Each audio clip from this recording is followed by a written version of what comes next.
welcome to episode 1. Starting out with a couple of admissions. First and foremost, jet lag is real, ladies and gentlemen, and I am feeling tired today. So I'm not exactly sure how long I'm going to survive. The weather here in London is 33 degrees today. It's supposed to be the hottest day of the year. I was expecting kind of like gloomy and rainy weather, to be honest with you, but it's bright blue skies and very, very warm. The other thing I need to admit is that my initial expectations of what I thought I was going to be able to get around and see today may have been a little bit too ambitious. It is very busy in the city. There is a lot of people here, and I'm not sure I'm going to be able to make my way around fast enough to kind of take a look at all the things I wanted to just take a look at today. So we're going to kind of play it by ear and see what happens. Kind of today's vlog is also a little bit about expectations. You know, expectations are one of those things where if you ever set them too high, you're only ever going to be disappointed. If you set them too low, you're, well, potentially setting yourself up for disaster. And London is kind of the perfect example of that, because the last time I was here in London, I was probably about 13, 12 years old, somewhere around there. Where I grew up, you know, if you went outside at nighttime, the only light that you really had to work with was the moon and the stars. Where coming up to London the once, maybe even twice a year, it was, everything was lit up. There was cars, traffic, people. It was just almost, to a certain extent, magical to a young kid with a creative mind. And coming up here, I didn't want to have the same expectations that I had when I was a kid, because if I did, I was going to be sorely, sorely disappointed. So I've kind of kept my expectations really low for London, to be honest. But so far, I've been here, what, maybe half an hour so far, just walking around to get to here. And I gotta be honest, pretty impressed so far. I mean, every single place you look, there's something pretty spectacular. Here, let me show you.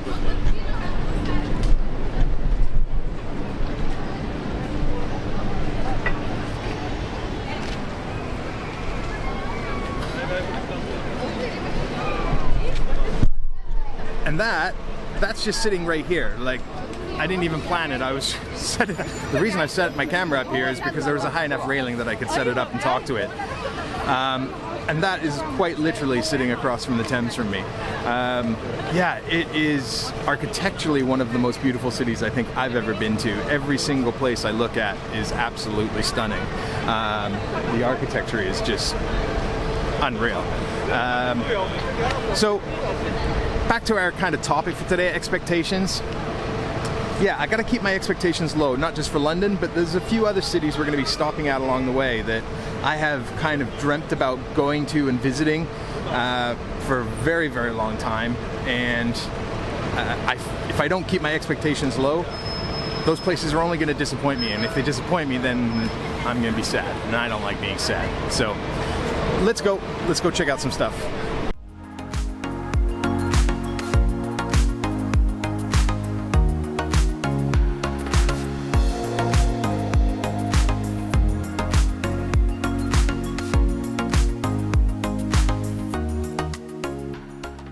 We're walking over the bridge now to go check out the clock tower, which in 2012 was renamed to the Elizabeth Tower after the Queen's Jubilee.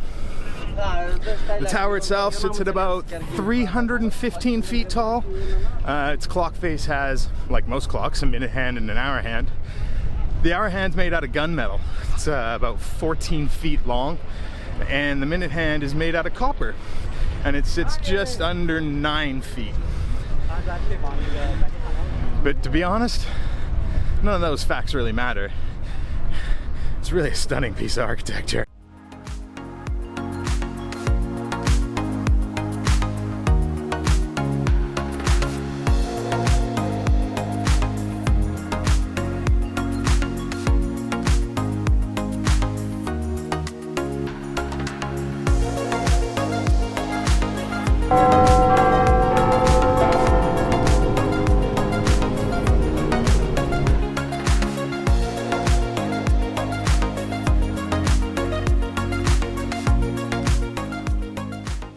You may be wondering, where did the nickname Big Ben come from for the clock tower, or I should say the Elizabeth Tower? Well, there's a bell sitting obviously right in the top of the tower that rings every hour and on the half hour. And the bell that was originally installed up there actually cracked when they were testing it. So they had to remove it and build a new one. And they built this 16-ton behemoth of a bell so that it would never crack. They installed it, they tested it, and it's been ringing all the way up to today. And that bell is called Big Ben.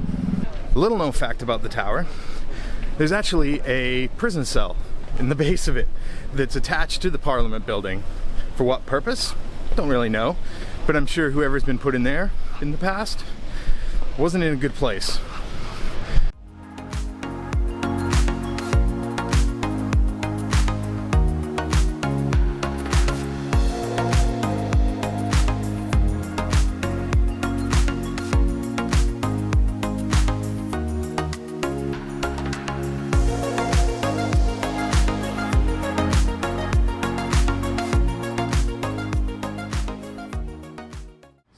Behind me is Westminster Palace, also known as the Parliament Building, where the UK government is held. There used to be a palace that sat on this ground, and in 1834 it was pretty much burned to the ground, and so they put out a contest to build the new Parliament Building, and 97 architects all submitted their own designs, and Sir Charles Barry was the one that actually won the contest. Now that is a name you're going to want to remember, because Sir Charles Barry has built many of the incredible architectural things you'll see around London.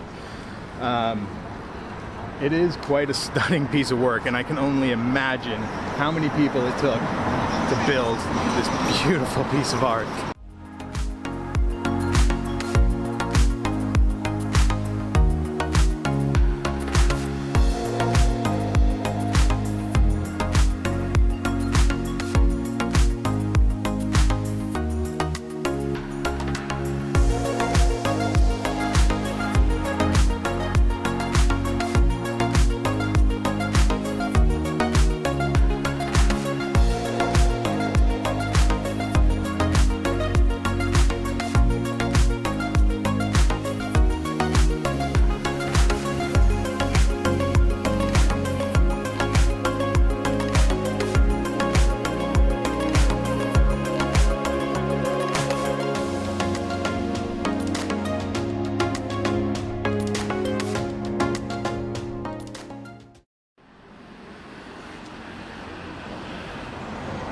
So I actually managed to find some shade because it is getting really hot and I am really tired and I am losing energy fast.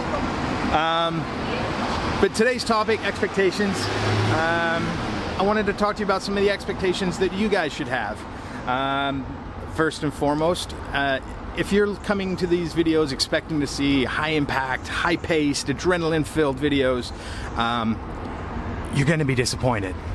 Also, if you're coming here to see travel done in the most luxurious of ways, yeah, you're also in the wrong video, because that's not happening. I'm on a budget. And lastly, if you're coming here expecting like Hollywood quality cinematography and editing, yeah, you're going to be disappointed. On my very best day, I would say I am average.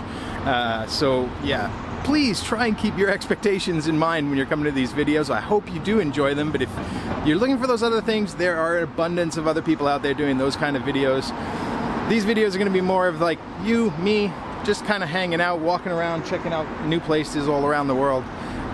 So yeah, I'm going to go and find myself some water, and I'm going to go chill out in some shade.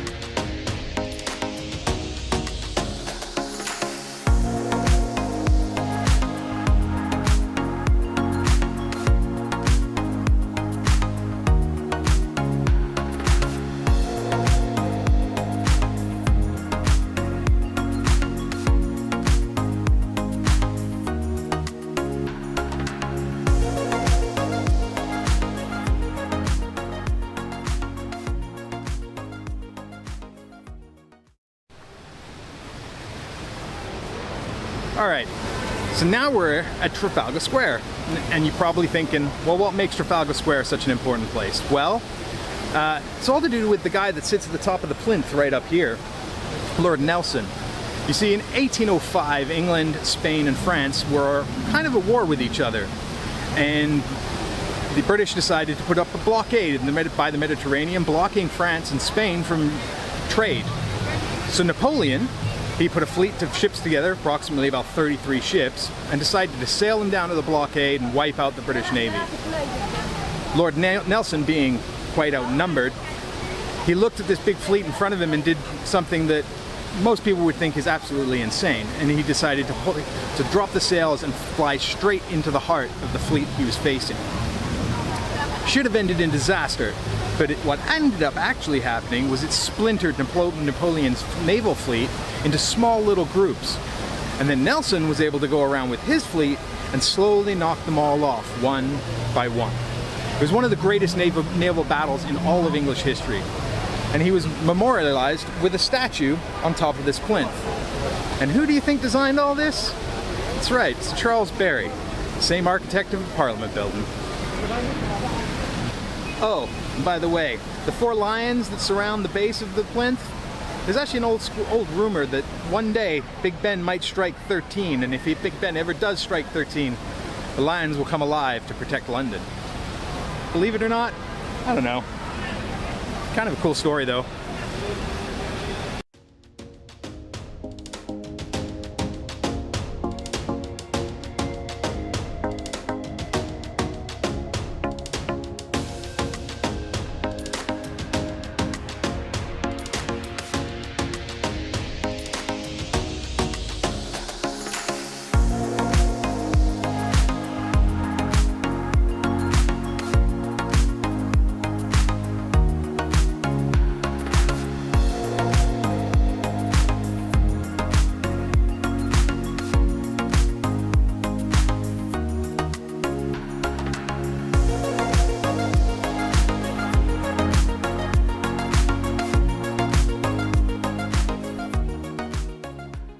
Well, so far, other than the heat, London has met every expectation I could have imagined.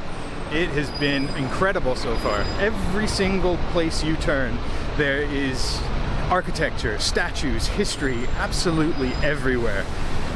I'm kind of dying, I'm overheating. My camera has overheated twice now, and I've been in London for 4 hours.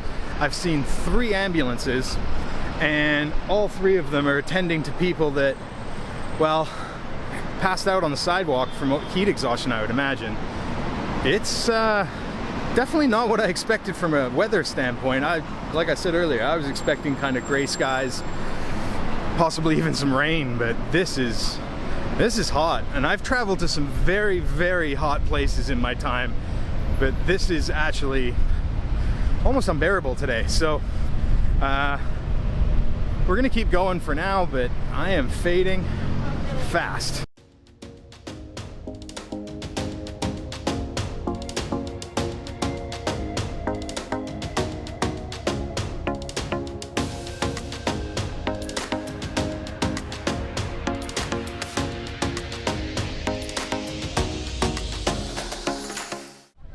So now we're actually at probably and arguably one of the most famous buildings in the world.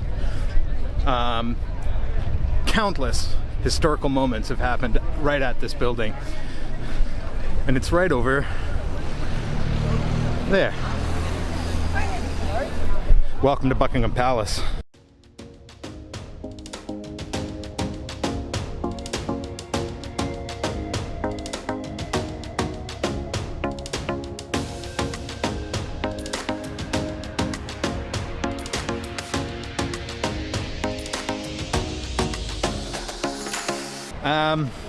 Usually right now I would probably try and tell you guys a little bit of interesting stuff about Buckingham Palace, but my brain's completely fried right now and I can't think straight to save my life.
I'm mowed. I'm done. There's nothing left. I'm gonna take a nap, take a shower, probably go out later and do some shooting with photography. Oh yeah, check out my Instagram page. I like to think I'm a better photographer than I am cinematographer, so you might find some cool stuff there. I'm done.